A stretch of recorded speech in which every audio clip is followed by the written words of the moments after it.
قال رب إني ظلمت نفسي فاغفر لي. Baik, kita mulai. Bismillahirrahmanirrahim. Assalamualaikum warahmatullahi wabarakatuh. Alhamdulillah wassalatu wassalamu ala Rasulillah wa ala alihi wa sahbihi wa mawalah wa la hawla wa la quwata illa billahi wa ba'du.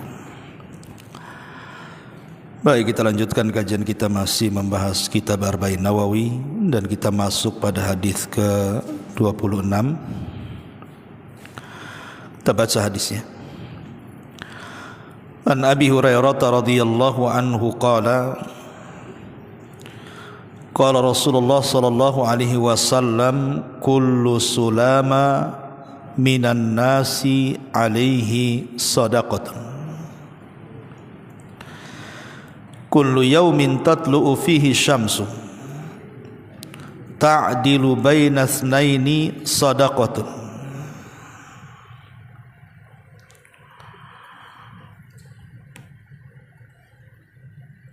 wa tu'inu ar-rajula fi dabbatihi fatahmiluhu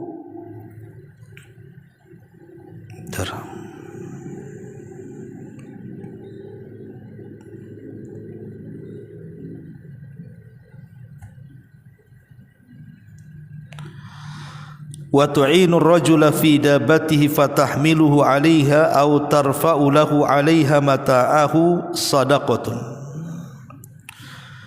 wal kalimatu at-tayyibatu sadaqatun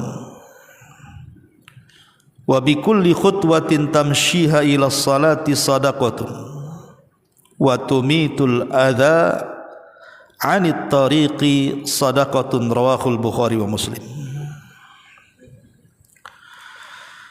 Dari Abu Hurairah radhiyallahu anhu, dia berkata, Nabi sallallahu alaihi wasallam bersabda,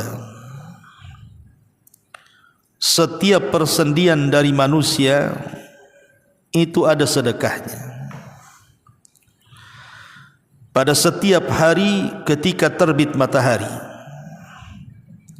yaitu berbuat adil di antara dua orang, yang berbuat adil antara dua orang adalah sedekah.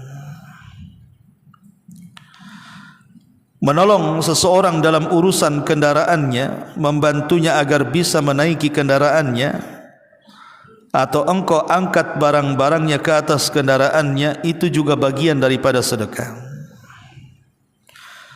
Ucapan yang baik sedekah. Setiap langkah yang kau ayunkan ke masjid untuk salat adalah sedekah, termasuk menyingkirkan gangguan di jalan adalah sedekah. Baik. Di sini Nabi sallallahu alaihi wasallam mengatakan kullu sulama minan nas. Ada yang mengatakan sulam di sini artinya tulang yang ada dalam badan kita. Tulang yang mana yang dimaksud? Wallahu a'lam. Tapi ada yang dimaksud artinya sambungan tulang atau persendian bahasa kitanya. Dan persendian manusia itu, kata Nabi SAW dalam hadis yang lain, jumlahnya berapa? 360 persendian. Dan ini salah satu mukjizat Nabi, mampu menghitung persendian dalam badan manusia yang tersembunyi, padahal di zaman itu belum ada alat yang bisa menghitung dan mengetahui organ dalam manusia. Lain dengan sekarang, banyak alat-alat yang dengan alat-alat canggih itu bisa menerobos dan meneropong organ dalam manusia, sehingga bisa menghitung berapa jumlah organ dalam. Tapi Nabi SAW bisa menghitung bahwa seluruh persendian manusia itu jumlahnya 360 persendian. Tentu ini wahyu dari Allah Subhanahu wa taala. Dan sedekah Rasulullah sallallahu alaihi wasallam hari ini, perkataan itu terbukti setelah berkembangnya ilmu medis, kedokteran, farmasi dan yang semacamnya. Diketahui memang jumlah persendian manusia itu 360 persendian. Lah Nabi SAW mengatakan setiap persendian itu diwajibkan atas setiap manusia mengeluarkan sedekah dalam sehari semalam. Tapi yang harus dipahami bahawa sedekah itu ada dua macam. Ada sedekah yang bersifat wajib dan ada yang bersedekah bersifat sunnah. Lah yang bersifat wajib yang harus kita keluarkan dalam sehari semalam dari anggota badan kita, seperti salat 5 waktu, itu wajib kita keluarkan dan wajib kita laksanakan. Yang kedua, menjauhi maksiat. Jadi satu hari satu malam anggota badan kita ini wajib melakukan dua hal, dan itu bentuk sedekah kita kepada anggota badan kita. Pertama, anggota badan kita digerakkan untuk melaksanakan salat 5 waktu, dan yang kedua, anggota badan kita digerakkan untuk menjauhi kemaksiatan. Adapun selain daripada ini, sifatnya adalah mandub ataupun mustahab sunnah saja. Lalu apa hikmahnya? Kenapa setiap hari kita harus mengeluarkan sedekah baik yang wajib seperti salat 5 waktu dan meninggalkan maksiat? Ulama mengatakan supaya kita terhindar dari bala yang akan datang menemui anggota badan kita. Jadi supaya anggota badan kita terhindar dari bala, dari bencana, kecelakaan, penyakit dan yang semacamnya, maka bersedekahlah. Karena Nabi SAW mengatakan sedekah itu taqi masari as-su', bisa menghindarkan keburukan. Ada juga yang mengatakan bahawa yang dimaksud kenapa kita harus mengeluarkan sedekah anggota badan kita ini, karena ini bentuk syukur. Selain menghindarkan bala, bentuk syukur. Bukankah Allah Subhanahu wa taala sudah membentuk badan kita sedemikian rupa? Allah mengatakan alam naj'al lahu ainaini wa lisanan wa syafatain. Bukankah kami telah menjadikan kepadamu 2 kelopak mata yang bisa memandang, serta bibir dan lisan. Dan juga Allah Subhanahu wa taala mengatakan alladzi khalaqaka fasawwaka fa'addalak. Dialah yang telah menciptakan kamu, kemudian menyempurnakan ciptaannya dan menyeimbangkan ciptaannya. Lihat bagaimana Allah letakkan mata sesuai dengan tempatnya. Anda bayangkan kalau mata diletakkan di dengkul, kan masalah tuh. Allah letakkan kedua telinga. Coba bayangkan kalau seandainya telinga diletakkan di atas kepala, bisa jadi tampungan air hujan tuh, ya. Atau umpamanya hidung kemudian dibalik lubangnya di atas, atau kaki di tangan, tangan pula di kaki. Jadi Allah Subhanahu wa taala telah menyeimbangkan ciptaannya, menyempurnakan dan juga menciptakan dengan sebaik-baik bentuk. Laqad khalaqnal insana fi ahsani taqwim.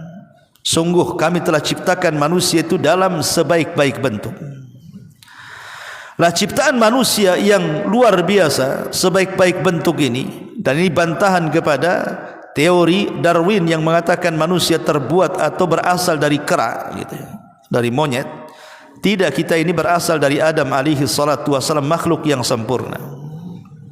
Karena yang namanya monyet itu banyak kekurangan, berdiri saja tidak tegap. Ada monyet berdiri tegap? Enggak ada. Kalaupun ada topeng monyet berdiri itu sebentar saja, nanti bungkul lagi dia. Monyet tidak bisa bicara. Monyet bisa diatur-atur. Monyet tidak punya akal. Lalu bagaimana kemudian manusia dikatakan berasal dari monyet? Enggak masuk di akal. Maka kita tahu bahawa manusia adalah makhluk yang sempurna, sempurna lebih daripada binatang.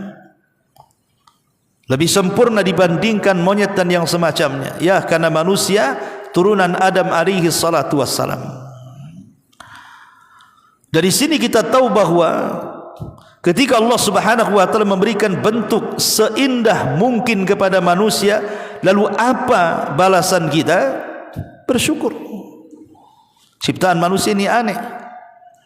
Macam-macam yang ada di dalam badan kita itu yang tidak bisa diteliti secara detail. Dan itu kuasa Allah Subhanahu wa taala. Maka bentuk daripada Allah Subhanahu wa taala sudah menganugerahkan demikian rupa kepada badan kita, Allah menuntut satu bersyukur kita dengan cara apa? Bersedekah tadi. Ada yang sifatnya sedekah wajib seperti solat 5 waktu, meninggalkan maksiat, ataupun sedekah-sedekah yang lainnya yang dicontohkan dalam hadis ini. Makanya kita lihat perkataan Yunus ibn Ubaid rahimahullahu ta'ala. Ada seseorang yang mengeluh dalam kehidupannya karena miskin, susah hidup, belangsak, dan begitu seterusnya. Hampir putus asa dalam kehidupannya. Dia datang kepada Imam Yunus ibn Ubaid rahimahullahu ta'ala, kemudian mengeluhkan kemiskinan dan kesusahannya.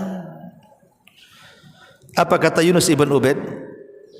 Kamu ingin jadi kaya? Kata orang ini mengatakan, tentu wahai Imam, saya ingin jadi kaya. Kalau begitu jual kedua matamu, aku akan beli 100.000 dinar. Dia mengatakan, tidak ya Imam, kalau saya jual mataku walaupun 100.000 dinar, aku tidak bisa melihat.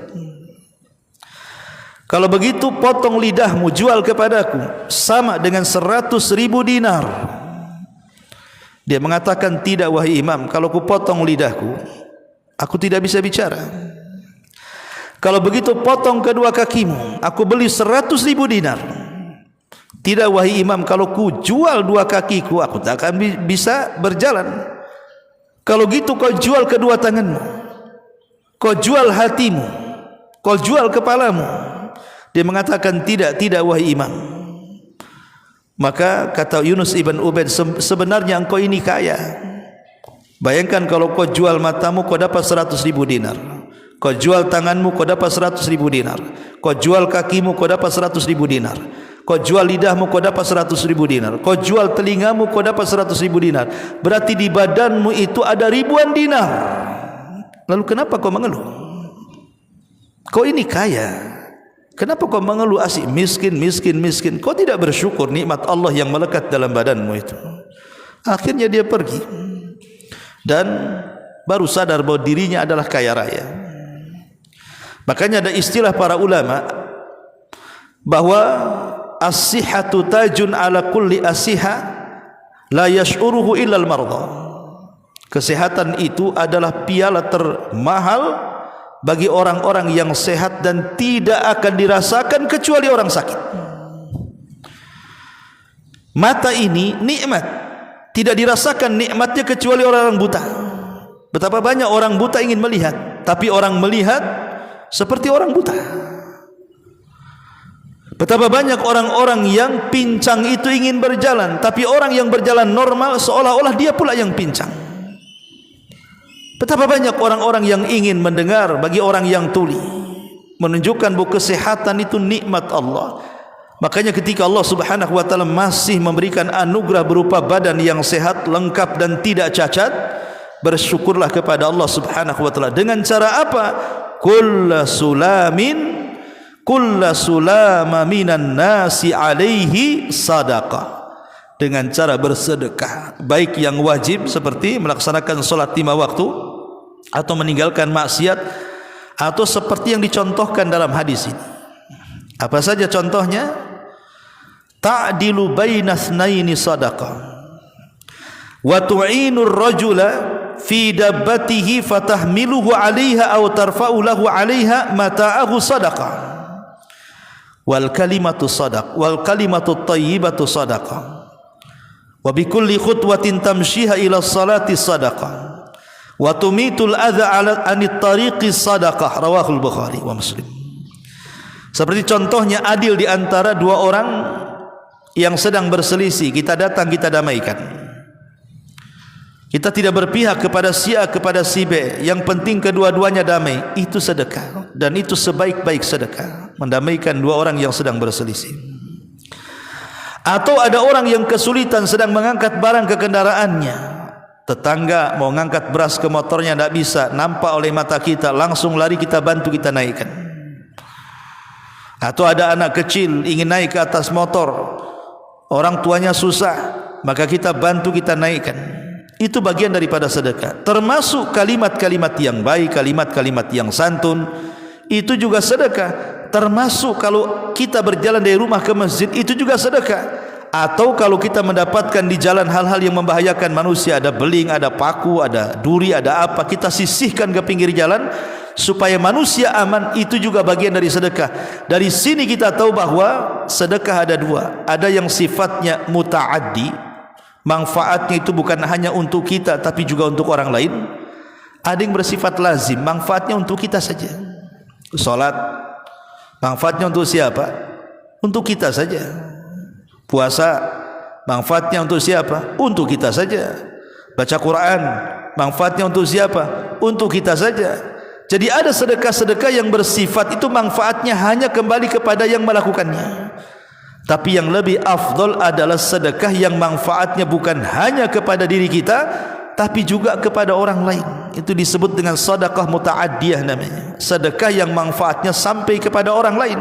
Itulah yang dikatakan Nabi SAW, khairun nas anfa'uhum linnasi. Sebaik-baik manusia adalah yang bermanfaat bagi manusia yang lainnya. Dan itu seafdol-afdolnya amal. Bahkan amalan yang paling dicintai Allah Subhanahu wa taala, sururun tudkhiluhu ala qalbil muslim. Kita masukkan kebahagiaan kepada hati-hati seorang muslim yang lainnya. Lah contohnya di sini adalah sedekah yang terbaik yang Nabi sallallahu alaihi wasallam contohkan. Karena sedekah-sedekah yang dicontohkan ini adalah bermanfaat bukan hanya kepada diri kita tapi kepada orang lain. Seperti mendamaikan, siapa yang untung? Orang yang didamaikan. Atau mengangkat barang atau mengangkat orang ke kendaraan, siapa yang untung? Orang lain yang diangkatkan barangnya. Atau kalimat-kalimat yang baik. Coba kalau kita ini ketika bicara memilih bahasa atau diksi yang baik, memilih mufradat yang baik, tidak sembarang bicara. Kita yang ngomong saja tenang, yang mendengar pun sedap. Bahkan orang yang ngobrol dengan kita karena kita bahasanya halus, dia suka berjumpa dengan kita dan ingin berjumpa dan ingin ngobrol dengan kita. Kenapa? Enak bicara sama dia.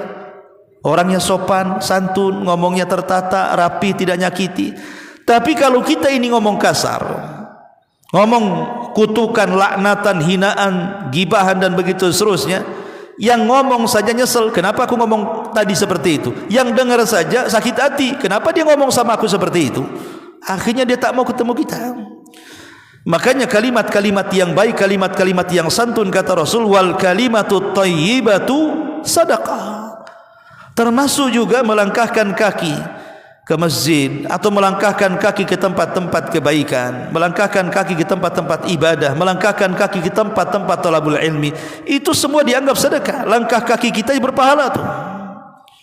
Atau umpamanya dari rumah ke masjid, tengok di jalan, wah ini ada beling nih, masalah nih, ini kalau diinjak orang bahaya. Oh ini ada batu ini kalau ada motor ketabrak bisa guling, bahaya. Oh ini ada paku nih, kalau kena ban bisa kempes. Wah ini ada kotoran, kalau keinjak orang bisa masalah. Kemudian kita bersihkan jalan-jalan itu, ada lubang kita isi supaya orang tidak bahaya. Maka orang yang berusaha mengamankan jalan supaya orang yang berjalan tidak terganggu, itu bagian daripada sedekah. Bahkan seorang ulama namanya Rabi' bin Khaitham rahimahullahu taala, apabila berjalan dari rumah ke masjid, maka pandangannya selalu ke jalan. Kalau ada duri, ada beling, ada apa saja yang mengganggu manusia di jalan, dia akan ambil. Kemudian dia sisihkan ke tepi jalan, kemudian dia mengatakan, ya Rabb, kalau memang saya mengambil hal-hal yang membahayakan manusia ini ada pahalanya, aku akan kirim pahala ini kepada orang tuaku yang sudah meninggal. Sampai Rabi' ibn Khaitham mengatakan seperti itu. Jadi mengirim pahala kepada orang tua, tidak perlu mengumpulkan orang, kemudian baca Quran supaya dikirim pahalanya kepada orang meninggal. Islam ini agama mudah. Islam ini agama simple. Ya, cukup anda jalan ke jalan raya, nampak ada hal-hal yang bisa membahayakan, tinggal ambil, buang, kemudian kita niatkan, ya Allah kalau ini ada pahalanya saya transfer kepada orang tuaku yang sudah meninggal. Kan enak seperti yang dilakukan Rabi Ibn Khaytham rahimahullah ta'ala. Nah inilah diantara bagaimana Islam itu membuka pintu sedekah ini selebar-lebarnya. Apapun bisa jadi sedekah. Bahkan senyum kita kepada saudara kita sedekah. Tabassumuka li akhika sadaqah. Mungkin kalau umpamanya antum anaknya berbakti kepada orang tuanya sedang sakit, antum suapilah makan orang tua, antum minumi dengan tangan antum orang tua, itu juga bagian dari sedekah. Sebagaimana dulu orang tua menyuapi makan dan memberi minum kepada kita sedekah, anak juga sama. Apalagi orang tuanya sakit parah, harus dicebokin anaknya, dibersihkan anaknya, kita tidak merasa jijik dengan kotorannya, maka itu sedekah yang paling afdal. Jadi pintu-pintu sedekah dalam Islam itu lebar luar biasa. Lah di sini Nabi SAW menganjurkan kita setiap hari harus bersedekah. Minimalnya sedekah wajib, salat 5 waktu, dan meninggalkan kemaksiatan kepada Allah Subhanahu wa taala. Inilah hadis yang simpel tetapi memiliki faedah yang sangat dalam tentang pintu-pintu kebaikan. Baik, sampai di sini cukup satu hadis. Subhanakallahumma bihamdika asyhadu an la ilaha illa anta astaghfiruka wa atubu ilaik. Allahu ta'ala. Assalamualaikum warahmatullahi wabarakatuh.